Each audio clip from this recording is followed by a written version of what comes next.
ಡ್ರೈವರ್ಗಳ ಕಷ್ಟದ ಬಗ್ಗೆ ಯಾರಾದರೂ ಯಾಕೆ ಯಾವತ್ತೂ ಕೂಡ ಮಾತಾಡಲ್ಲ ಅನ್ನೋದು ಸಾರಿಗೆ ಮುಖಂಡರ ಪ್ರಶ್ನೆ ಆಗ್ತಾ ಇದೆ. ಅವರು ಕೆಲ ವಿಚಾರಗಳನ್ನು ಕೇಳಿದ್ದಾರೆ. ಒಂದು ದಿನ ಬಸ್ನಲ್ಲಿ ಓಡಾಡಿದ್ರೆ ಸಾಕಾಗಲ್ಲ, ನೀವು ಕಂಡಕ್ಟರ್ ಮತ್ತು ಡ್ರೈವರ್ಗಳ ಕಷ್ಟ ಕೇಳಿದ್ದೀರಾ ಅಂತ ಅವರು ಕೇಳಿದ್ರು ವಿಡಿಯೋದಲ್ಲಿ.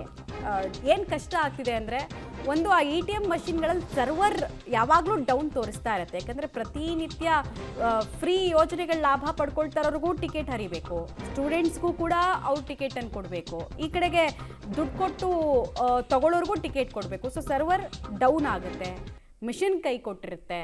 ಮೂಲತಾಂತ್ರಿಕ ಸೌಲಭ್ಯಗಳನ್ನು ನೀವು ಕರೆಕ್ಟ್ ಮಾಡಿದೆ ಸುಮ್ಮನೆ ಇಲ್ಲಿ ಸಸ್ಪೆಂಡ್ ಮಾಡ್ತೀವಿ, ವಜಾ ಮಾಡ್ತೀವಿ ಅಂದರೆ ಏನು ಅರ್ಥ ಅನ್ನೋದು ಇವರ ಪ್ರಶ್ನೆ. ನಿನ್ನೆ ನಡೆದಂಥ ವಿಚಾರನ ಎಲ್ಲ ಮಾಧ್ಯಮಗಳಲ್ಲೂ ನೋಡಿದ್ದೀರಾ, ಮತ್ತು ಸಾಮಾಜಿಕ ಜಾಲತಾಣಗಳಲ್ಲಿ ನೋಡಿರುವಂಥ ವಿಚಾರ ಏನಪ್ಪ ಅಂತಂದರೆ, ಹಲವಾರು ಬಸ್ಗಳಿಗೆ ಹತ್ತಿ ಹೇಗೆ ಏನು ಅಂತ ವಿಚಾರಿಸಿದ್ದಾರೆ ಅನ್ನುವಂಥದ್ದು, ಮತ್ತು ಏನೇನು ಇನ್ಸಿಡೆಂಟ್ ಆಗಿದೆ ಅನ್ನುವಂಥದ್ದನ್ನು ತಾವೆಲ್ಲ ನೋಡಿರುವಂಥದ್ದು. ನಾನು ಈ ಸಂದರ್ಭದಲ್ಲಿ ಮಾನ್ಯ ಸಾರಿಗೆ ಸಚಿವರಿಗೆ ಕೇಳೋದಿಷ್ಟೇ, ನೀವು ಬಂದು ತನಿಖೆ ಮಾಡುವಂಥದ್ದು ಸ್ವಾಗತಾರ್ಹ, ಮಾಡಿ, ಬೇಡ ಅಂತ ನಾನು ಹೇಳಲ್ಲ.